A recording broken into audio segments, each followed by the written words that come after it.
Good cinematographers create, great cinematographers steal. Hello everybody, my name is Marco Bagnoli, I'm a cinematographer, and today we talk about the commercial where the whole look idea is completely stolen. I think a lot of cinematographers are really pressed when it's come down to their own creation when other people copy it, but I think most of the time when you see something cool from me, do it yourself. At the end of the day, it still should be fun. I want to do something that looks cool, try to make it better. I think this should be the spirit of an artist, to create something, some people adapt it, maybe some people make it better. So this is the first image we're looking at, and as you can see, it's this really famous painting. So how do we create something like this, and why does it look good? First of all, the composition is actually really unique. When we put a grid on here, you can see 2/3 of the image is filled with building and only 1/3 is filled with nothing. It actually, on paper, it looks very standard, but I think in combination with room, a building, they have this great leading lines. It's a unique look that you don't see that often. Before we talk about the lighting, just look at the set design. We have this stone texture on the walls with this nicely green tint that is coming from the outside, and we have this warm yellowish tones on the inside, which gives us this nice, really extreme orange teal look. How do you create something like this? Fill in this shadows or stone textures. You have to be really concentrate and low-key about your lighting. It also could be possible that this everything around here is CGI. Or just the building here, that we have this front where we just shoot something and composite it in here, because when the original painting, this location probably doesn't exist. So what we do as cinematographers or filmmakers, we fake it. We ask our VFX guy, can we make me something like this?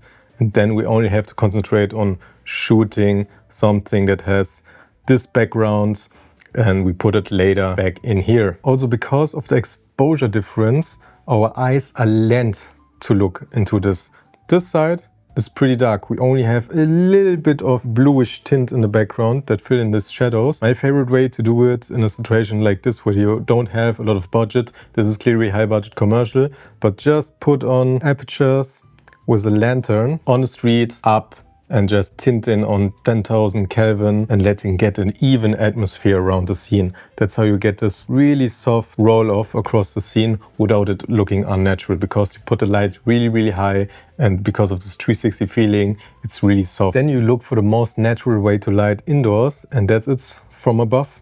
So they put probably a few lights in here. When this is set, there's probably a butterfly over then, shooting some sky panels through a diffusion, and just give the whole scene a light tint and exposure.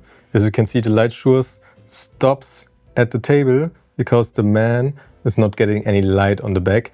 We do this because we want to create another layer, so don't try to blast everything into light just because you want to make people look in this direction. Concentrate on still giving these people a little bit of contrast. Now we're in the scene, and just look how good it looks. But what's the reason why it looks good? First of all, it's the outfit. There's this nice orange hat with a green jacket, more enhancing this orange teal look. I said in a different video also, your orange teal look doesn't come only just from grading.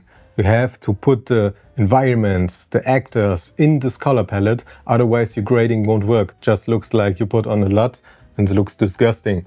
So concentrate on the outfits. Always, I tell you so often, the actor is the most important thing, because we film the actor. Try to make the actor look cool and special, so that people will look at it and see it as something special. Windows, we get this nice practical reflection.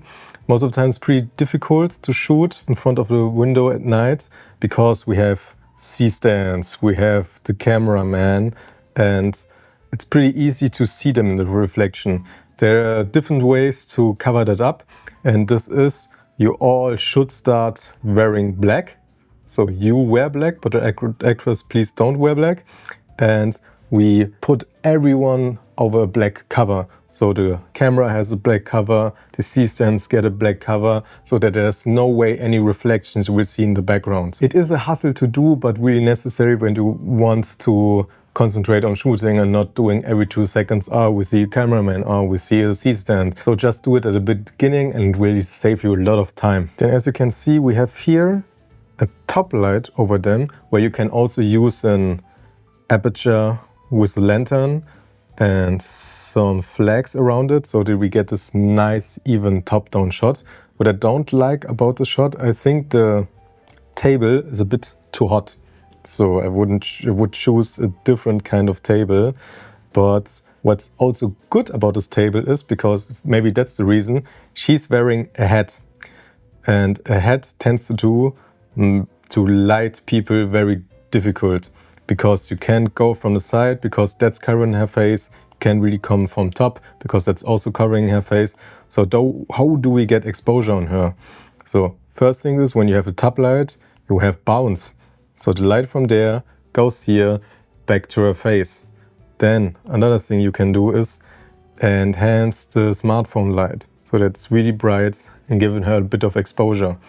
And when that's not enough, you really have to shoot across a very low angle from far away, but that tends to make long nose shadows, so this wasn't an option. So what I think they did is they have the bounce from above and use the smartphone light, and then the rest, power mask. We are 2025, we can color grade, we can do what we want, we can use the relight tool, we can create a depth map.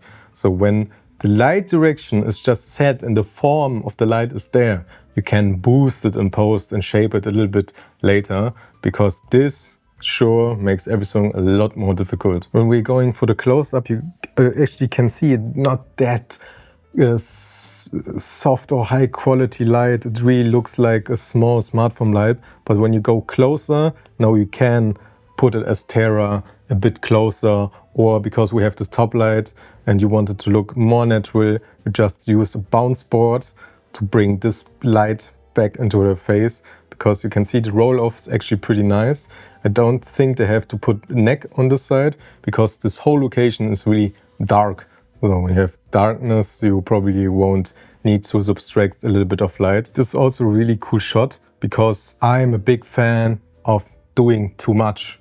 So we want this hazy, abstract shot on the street, so why not blast the whole street with smoke? This is not haze, this is clearly smoke. You can't even see the thumbnail anymore because the density is so high.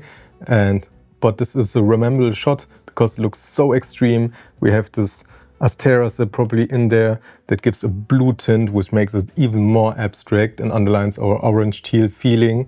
And then just a little bit of red top light on her to give the whole scene just a little bit of color, but still silhouette here. This shot is clearly again a silhouette, because we want to concentrate what is probably in there and what is she facing. So when we have a darker background on her, it also gives me more the feeling of, okay, she's alone, she don't know what's her, she's isolated. So that really supports everything. And all this scenery is again cool because you light everything but the actor. Your background is more important than your actor when it comes to lighting, because it gives the whole scenery the contrasts and the look you actually want. Then I want to talk about this scenery really quick, because it's really easy sometimes to light someone natural. Here, they put them in here, you know, there's the window, you know, this is the key light we're giving. But this is something different I want to tell you with this, because now we have from them an over-shoulder shot against each other. And when you look at her, she is actually really dark. She's not lit at all. That's the reason, because she is facing backwards the window where the key light is coming from. You can now put a huge light on her, a butterfly, and give her the same key as her, which is clearly getting the key from the window here and also here. But this wouldn't be realistic. And I'm all for unrealistic lighting when you're doing a not so narrative commercial. It would be better because it lets the people more pop. But in here, you're just using a bounce board to give natural light back to her face so that you just can see her emotion. This would look more realistic, would make it more cinematic. So don't try to, when the key light is clearly coming from the back side, to overshoot this key light, because this light that's coming from here cannot be brighter as the light is coming from here. So you just work with bounce board. It makes the whole workflow better, faster, and also gives you this nice darker feeling, because as you can see, the skin tones are so low on the ROE, and it still doesn't look two-dimensional, because we still have the layers with her, with the blurred background, people, color contrast, because her hair is darker than the background here. So look more for these kinds of scenarios. So if you enjoyed this video, I upload every day. My name is Mark Bagnoli, and see you next time.